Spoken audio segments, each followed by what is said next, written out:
여러분 안녕하십니까? 한국판 뉴딜, 나의 뉴딜, 아나운서 박혜진입니다. 5G의 초고속, 초저지연의 특성은 산업계의 접목이 될 시에 정말 그 파괴력은 상당할 것으로 전망이 되고 있습니다. 원격으로 지연 시간 없이 로봇을 조종할 수도 있고요. 또 대용량 데이터 전송이 필수적인 이 메타버스 서비스 등에서도 공간이나 장소 제약 없이 이동을 하면서 활용할 수도 있을 겁니다. 하지만 국내에서 상용화된 이 5G는 아직 몇 단계 더 도약을 해야 할 것 같은데 5G의 현재, 미래, 그리고 남은 과제는 무엇인지 두 분의 전문가 모시고 한번 들어보겠습니다. 자, 먼저 정구민 국민대 전자공학부 교수님, 그리고 김학용 IoT 전략연구소 소장님 모셨습니다. 안녕하세요. 안녕하세요. 네, 안녕하세요. 네, 반갑습니다.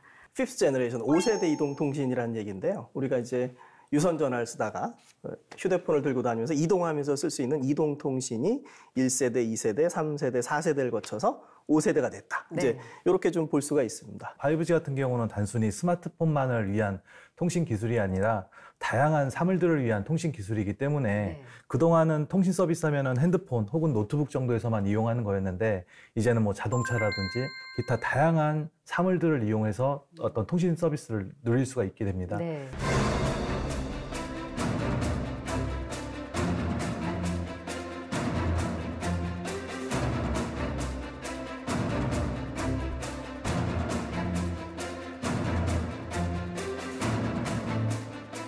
스마트폰의 보급으로 인해서 많은 사람들이 동시에 접속하고 많은 양의 데이터를 사용하고 그리고 특히 그 사물 인터넷, 즉 어떤 기계를 리모트 컨트롤하는 이런 기능들이 필요할 때 안정적으로 사용할 수 있는 그 데이터를 전송할 수 있는 대역이 훨씬 넓어지고 또 동시에 그거를 빠르게 전송할 수 있고 이런 부분들이 필요해서 지금 5G로 전환되고 있는 상황이라고 볼 수 있습니다.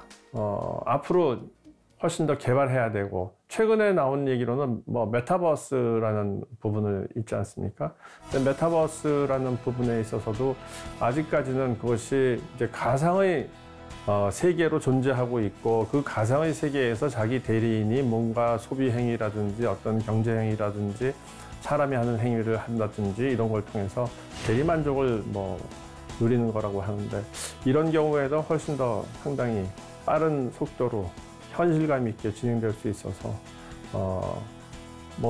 다양한 부분을 아직도 찾아봐야 될 것 같습니다. 사물 인터넷에서는 상당히 중요하게 역할을 할 수 있을 것 같습니다. 왜냐하면 이것이 굉장히 조그마한 사이즈로 안테나 서로 연결되는 것을 만들어낼 수 있고요.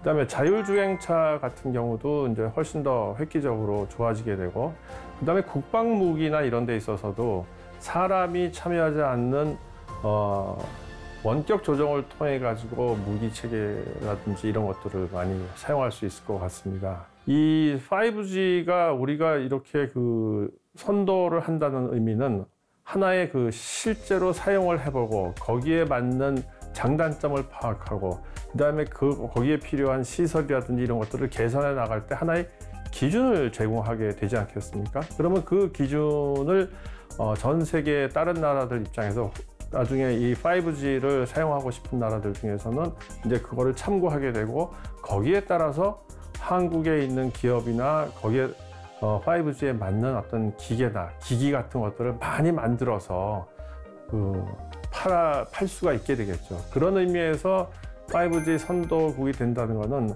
하나의 기준을 먼저 이렇게 설정하는 선두주자가 되기 때문에 그런 의미에서 경제적으로 상당히 좋은 바람직한 것이라고 생각합니다.